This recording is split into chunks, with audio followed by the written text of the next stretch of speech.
What's going on, guys? Welcome back to the channel. So it's that time of the week. It's weekly rotation time, and summer freshies are in full swing in this one. We've got some new releases. We've got some tropical stuff. We've got some incredible, everyday, versatile, fresh fragrances. We've got just freshies galore. A timeless classic in here. At least I feel it's a timeless classic. But a lot of mass appealing, everyday summer fragrances. So it's week number 183. Stay tuned.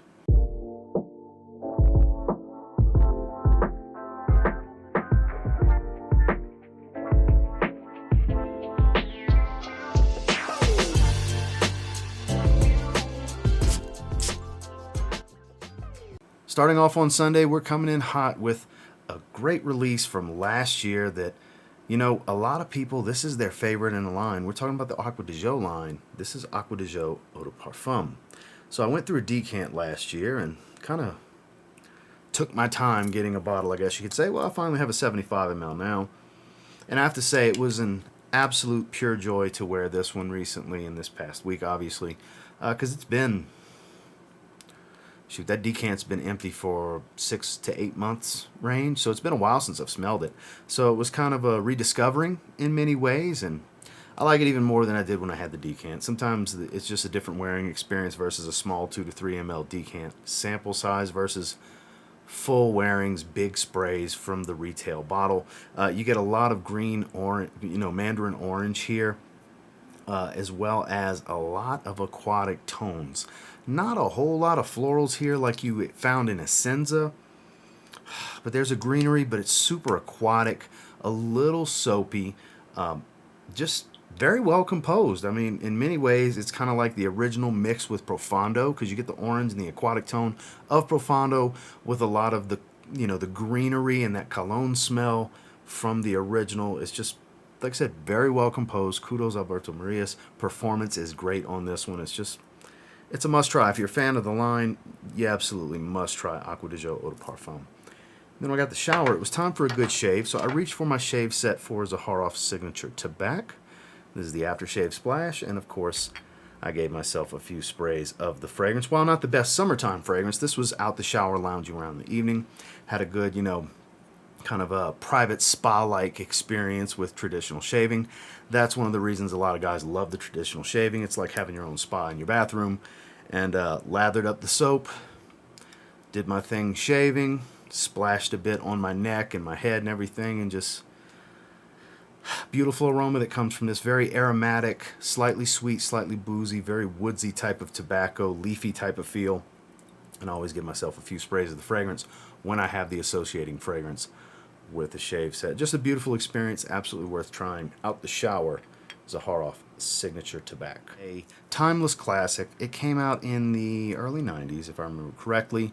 It's very much a blue fragrance. A lot of florals here, very fresh, a little powdery, a lot of citrus. There's some woods. It's very musky in many ways as well. It is Versace Blue Jeans. In my opinion, one of the best fragrances you can get for $20. You can get it for around $20 from discounters online. You can find it at the rack stores for $20 for this 75. God, it's so beautiful. Very casual, great work fragrance. There's some complexity here. Performance is really good. I did a quick 1-minute YouTube Shorts video review on this. I'm a fan. Is it on the more synthetic side? Yeah, it definitely is, but I'm just a fan. It smells very much 90s era, where there's a lot going on. Kind of has that cologne smell, but still very fresh and blue. There's a little bit of a metallic tone to this one even. Just, I've heard people say toilet cleaner. You hear the craziest stuff on the internet when it comes to fragrances, and it's across the board no matter how popular a fragrance is. But you could do a lot worse for $20. You're going to have to roll the dice on this one. I don't know where you can sample it, but super mass appealing, great everyday wear. It works just as well in the summer as it does in the spring and the fall. It's signature scent. You can wear it year round. Great daytime scent was Versace Blue Jeans. And then I got the shower. This one almost took my breath away. This is outstanding. I gave it a 9.5 out of 10 first impressions rating in the live stream first impressions I did the other day. This is a new release from Sphinx called Horchata de Vanilli, replicating the horchata drink, and it is bright, authentic cinnamon sticks with a creamy rice milk accord. Absolute must sample. Must sample, guys. You need to try this. It's so delicious. And if you like cinnamon, it's a must try. I don't think... Just give me a moment. I want to smell this. It's so potent. It just hovers in the air. This is one that's worth trying. If you like anything that's lactonic, milky, creamy, and sweet, you'll like this. If you like heavy cinnamon, very spicy cinnamon stick type of feel, seriously, cinnamon broom, that authentic cinnamon smell, you'll like this. Like I said, samples are available. Travel atomizers are available. You don't have to blind buy a bottle. Try this fragrance, man. And at the recording of this video and the day this video goes live, Dad25 will save you 25% with Sphinx fragrances. I don't have an affiliate link, or that's not an affiliate code for me. That's a special that they're running right now. I figured it's worth sharing. So after Father's Day, that code doesn't work anymore. But you can, even the samples and stuff like that, you can get 25% off. This is a must try, especially if you like the drink. If you're a fan of horchata, this is phenomenal. High quality, very strong, perfectly unisex. Cinnamon spice, sweet, creamy, milky vanilla. Just gorgeous. Out the shower, Horchata de Vanilli from Sphinx Fragrances. Moving into Tuesday. Now, this is the other new release from Sphinx in collaboration with the channel Aromatics. This is Summertime Tropics. This is great summer everyday wear. If you're into the bright citrus coconut vibe, you will like Coconut Daiquiri from Sphinx Fragrances and in collaboration with Aromatics. Beautiful, juicy, watery citrus at the top. I get a lot of orange. There's orange, there's lime, there's lemon, there's a bunch of stuff going on, but I get a lot of orange and coconut out of this one with some lime, for sure. Mouth-watering citrus. Not so much a creamy citrus or a thick, it's like a coconut water smell more so. Then it starts to dry into a sweet floral tone. The hibiscus really stands out to me more than the ylang-ylang that's in the heart. This is a mood booster. This is uplifting stuff. In the summertime, great everyday fragrance. Absolutely. If you want that feel like you're on vacation type of aroma, this is it for sure. This is absolutely worth a sample and worth experiencing. As it settles down, there's a fleeting booziness. There's rum in the notes, but I really don't get much rum here. There's a moment throughout its, kind of early stages in the heart that I get a little bit of that boozy feel, but it doesn't stay long. It becomes more and more about a sweet, creamy type of feel with this light, sweet floral tone as it dries. It's more prominent early on where I get the hibiscus because the sugar cane here, the sugar feel, really sweetens this thing up, but it doesn't make it too sweet because there's a few stages to this. It's very mouth-watering citrus at first, then sweet floral, then creamy, musky, light floral sweetness. Just another beautiful release. I gave this one a 9 out of 10 in that same First Impressions live stream. The best set of releases Sphinx has done to date, because this is the third round of releases that they've done, and they've outdone themselves each time. This is the best. Between this and Horchata de Vanilli, they are some must-tries with a diverse wardrobe for the summertime. So during the day, Sphinx Fragrances and Aromatics. This is Coconut Daiquiri. Then I got the shower. We kept it going with the freshness. This is a modern great, I guess you could say, cheapie. Antonio Banderas Blue Seduction. So, been spending some time with this one lately. Got to say, the hype's always been real. It's not like it's the first time I've smelled it is recent. I just finally got around to buying a bottle. Has more of a melon feel than Versace Mano Fresh, but does kind of tie into Versace Mano Fresh. This is more fruity sweet overall, but still has that watery freshness, clean musky tone. There's a few other things going on here, but overall, just a phenomenal scent for $20. It doesn't last that long. 3-4 hours, typically what I get from it. You can get 100 ml for around $20, a little over $20. Get you a big 200 ml bottle. You can spray it as heavy as you want. Doesn't matter even if you only get an hour. So what? Keep it with you. Respray it. I mean, I don't know if you'll get an hour. Just you hear the craziest stuff on the internet, but I get about 3 to 4, and it smells incredible. This is definitely one of the best $20 range fragrances you can get for the summertime, because scent profile is amazing on this stuff, guys. Out the shower, Antonio Banderas Blue Seduction. Moving into Wednesday, this is the newest release from the House of Roja Parfums. The third installment of the Elysium line is Elysium Eau Intense. This is a polarizing fragrance. Some people don't care for it because it's very sour rhubarb at the top. I said it in my first impressions long before I did the comparison review. that this smells like something that's going to be quite polarizing. Some people are going to hate this fragrance in the opening, and some people are going to like that they went a different route and got a little strange and niche with it. And I fall in the latter. I definitely like that they changed the game up. This is not my favorite. My favorite is still the Parfum Pour Homme, but I do like this better than the Blue Bottle Parfum Cologne, which shocks a lot of people, I know. It's just something about that root. It's very sour, slightly bitter, a little sour, rhubarb. And then it starts to settle in. It's not as metallic as the other versions of Elysium. It still has that black currant and all the citruses and stuff, but the balance is shifted. You get a little bit of the greenery, that vetiver feel as it dries, but the leather comes out a little bit more in the dry down on this one versus the other two. This is really good stuff. Not a beast performer. The name's a little confusing because I would not consider this a very intense take on the DNA as a whole, I think, versus the Parfum Cologne. The opening's a bit more intense, the early stages, but they all dry down pretty similar to one another. It's all the same note breakdown, just rebalancing and shifting and reblending of the formula to create 3 different versions of the same scent that you can kind of see an evolution of. This is worth sampling. This is not a safe blind buy in any way, shape, or form, not only because of the price, but because it's polarizing scent. I appreciate it. There's a lot of people that do, but there's also a lot of people that are like, woof, pass, no go, don't need a bottle of that one, like this one better, like that one better. Totally get it, but I'm a fan. I'm here for it. It was nice to reach for it again, and it's worth a try. If you want to see what Elysium would be like, not mass appealing in the opening, a little bit of a challenge for some people, slightly challenging in the opening, then you should absolutely get your nose on Elysium Eau Intense, because that's what I wore out during the day. Then out the shower, speaking of Elysium, I did it for a few days in a row, actually. I'm doing some testing right now. I'm going to be doing a review in the coming week. This is from Fragrance World. This is Imperium. This is a clone of Elysium Parfum Cologne. I'm sure you can tell based on the way the bottle looks. Now, the first thing some people are thinking that are watching this is it better than Trillium? Yes and no. Because I like Trillium for different things. That's Paris Corner's clone, Emir Trillium. Where that one loses some performance, it adds some brightness, it's fresher, it's more metallic. This is a little bit more herbal, a little bit more spicy. Lasts longer.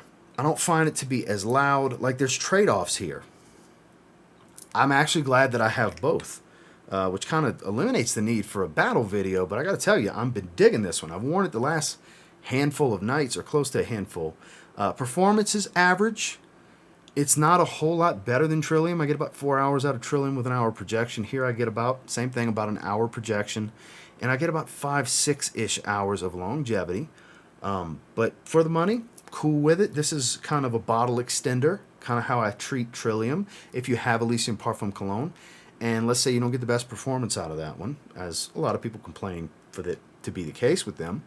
I would say get something like this and let this be your refresher. Start your day with the expensive one. Get that, let that be the way you start your experience. And if you need to refresh because you need more of it throughout your day and you don't want to just keep spraying your expensive bottle, grab something like this. Obviously, the quality is not the same, but the scent profile is pretty damn similar, and you can kind of brighten and freshen up your sillage with something like this. Maybe not everybody will agree with that method, but it's just a thought. Food for thought kind of thing, something to think about, because this is solid. There's a code down below, FW10 from Kingdom Fragrances. You can scoop a bottle and save yourself 10%. I'm going to have links to everything down below if you want to check it out. But so far, so good. I don't lean either way between this and Trillium. I like them both for different reasons. This is the better during the day fragrance, whereas Trillium, I think, is better for the gym, better for running errands. And they both great daytime wears every day during the summer, for sure. But out the shower, I wore Imperium from Fragrance World. Moving into Thursday, the hypest of hype beast right now. Big fan, no secret there. Obviously, I am friends with the owner of the brand, but, I mean, I'm not the only person talking about how damn good this is. There's hundreds and hundreds of people doing it for me. You don't have to just hear it from me, how good Zaharoff Signature Coco Loco is. Bright, spicy cardamom in the top with an amalgamation of fruitiness, pear, pineapple, clementine, and a meaty, fleshy coconut smell, a thick coconut. Just so vibrant, so bright. Such a fun fragrance. Represents carnival in Rio de Janeiro, hence the mask and all the bright colors and everything. There's 5 different cap colors. This is the lavender purple cap. There's yellow, there's a bright reddish orange, there's a sky baby blue, there's a bright green, the same color cap that was on Citrine. Performance, well above average. I wouldn't call it a monster beast, but it's still a very strong fragrance. I did a full review on this one showcasing both box variations and all 5 cap colors. If you want some more information beyond this, there's a link down below. About to be sold out of this batch. Don't know what the future holds, but where it stands right now, he sold through them all super freaking quick. But definitely check this one out if you can. If you want to get a sample, you can always go to fatboyfragrance.com and get a sample. If you're ready to get a bottle, link down below. During the day, you're going to see a lot of people posting about this on social media this summer. It's been happening left and right. During the day, Zaharoff signature Coco Loco. Then when I got the shower, I went back to the well. We wore it again 2 nights in a row. Fragrance World Imperium. Some more Elysium Parfum Cologne action. I've grown quite fond of this one. Like I said, I don't really lean either way on which one do I like more of this or Trillium. Like I said, I appreciate them both for different reasons, and I like them both, but I've been enjoying this one. I have to say, it's a great, cheap way to smell like Elysium Parfum Cologne. Out the shower, Fragrance World Imperium. Moving into Friday. Now, this one surprised me. This was sent out to me by the good folks at Fragropedia House. This is from a brand I've never experienced before. They asked me to pick something from the brand, and I saw this note breakdown, and it was interesting. It's perfectly unisex, and the dry down is magic. I love the opening, but I really love the dry down on this one. This is from Paradis de Sens. This is called Eden. So this opens up bright, fresh, a little like, I thought there might have been like Lily of the Valley or something, because it's a very fresh floral, soft white floral feel to this one in the top. And there's actually no florals. A lot of citrus at the top, beautiful, but there's this ivy note. It's this strange fresh green facet that I had never quite experienced. It was very unique in my collection. And then as it dried, the ivy and a little bit of woods really took a hold of this profile. I fell in love with this fragrance. This is good stuff. Man, is this good stuff. Performance is great. The quality's top tier. I mean, it's niche. It's just, sample this one. My God, this is good. This is, like, I wasn't expecting to like it as I figured it'd be pretty good. I picked this one. I was like, hey, let me try that. That seems nice. Nice is such an understatement for this fragrance. I'm very much impressed by this one. You can get discovery sets from the brand. I want to try more. I've looked around. I want to try Nirvana. I want to try Arcadia. I want to try Heaven. Or Seven. What, yeah, was it Heaven? Yeah. Nirvana for sure. Nirvana and Arcadia look like ones I would like. Utopia is a real possibility. They have some red bottle ones, and then there's these clear bottles. But I feel like I started with a safe play that actually has some uniqueness and is a great, like the poster child for this topic, because I'm probably going to list this video as great everyday summer fragrances, because this, I think, for anyone can be a phenomenal everyday wear in the summer. It is so fresh. The quality is top tier. The performance sticks like glue without ever being overwhelming or too strong, but always present. It evolves, it changes, and it's got a slight uniqueness to it. Beautiful character to this scent profile. Good stuff. I'm telling you, try this one out. You'll be seeing this one show up in the fragrance rotation more and more throughout the summer, because I'm a fan. I'm going to spend a lot more time with this one. During the day, Paradis de Sens. This is Eden. Big fan. I'm telling you, big fan. And it was time for another shave, so I grabbed my Emperor from Zaharoff, the shave soap, and the splash, which this is like Fruity Batch Aventus. It's not smoky or anything, very pineapple heavy. So I figured, why not 3 nights in a row? Even though this does not smell like Aventus, even though some people like to say Elysium does, I disagree. These actually work well, because this is very fruity and musky, whereas this really worked with it. So I went 3 nights in a row with it. Like I said, I've been vibing with it, spending time with it, doing some testing. Review will be out to be a little bit more in-depth than what you're getting here in the weekly rotation, but again, I'm a fan. And if you have Emperor, Zaharoff Emperor, just the thought, maybe next time you shave with it, go with this combination. Out the shower, Zaharoff Emperor, and Fragrance World Imperium. And finally, today on Saturday, this is, without a doubt, one of the best freshies ever made. Bold statement, right? Well, We're talking about Terre de Givree, so makes sense now, doesn't it, for those of you that have tried it? Phenomenal grapefruit, citron, lemon type of feel. I believe it's citron. So bright, so zesty, fresh, mouth-watering, effervescent type of citrus. So good. It's got that slight earthy, smoky vetiver tie-in. It's technically woodsy notes from what I've seen in the note breakdown, but it smells like the vetiver that they use in the line. Just way, way fresher. This is one of the best openings I've ever smelled. I actually get decent performance too. 6 to 7 hour range. Pretty solid longevity. This, for me, and look, I'm a huge fan of Dior Homme Cologne, especially the scent profile in general. I feel like this dwarfs Dior Homme Cologne. I would take this over Dior Homme Cologne. Yeah, I know. Some of you are probably surprised to hear that because I've praised that DNA so much over the years, especially with fragrances like Mercedes-Benz Cologne, for example. That's kind of my go-to for that scent profile. I would take this over it. This is so good. This is a must-have. It's not just a must-try. This is a must-have. This is one of the best freshies in my collection. And you can wear this every day during the summer. You won't be able to get enough of this one. It's so damn good. Definitely get out and sample this one. And in fact, out the shower, I haven't sprayed nothing yet. And since we're talking about just how good it is, we're going to do 4 sprays. 2 on each side. Big old sprays. We're going to bask in this sillage for a few hours here tonight before bed. So, Saturday during the day, and clearly out the shower here on Saturday. Terre de Givree. Get your nose on this. Well, that was this week's rotation. And until next time, do me a real quick favor. Go ahead and like, comment, subscribe, because I do appreciate all the feedback. And I love hearing from you guys. So what'd you guys wear this week? Let me know in the comments. I'm very curious. It's my favorite format to do every week. It's my favorite comments to read every week. I love to see what you guys have been wearing. Did any of you wear any of this stuff? I have a feeling I'm going to see some Coco Locos pop up in these comments. So I know a lot of you have been enjoying it. Like I said, I'll try to have links to everything down below if you guys are interested in checking out any of this stuff. And yeah, until next time, I will say if you get your hands on any of the fragrances I wore this past week and you give them a spray now, tell you what, if you have similar taste to mine, you'll probably end up thanking me later. Have a good one, guys.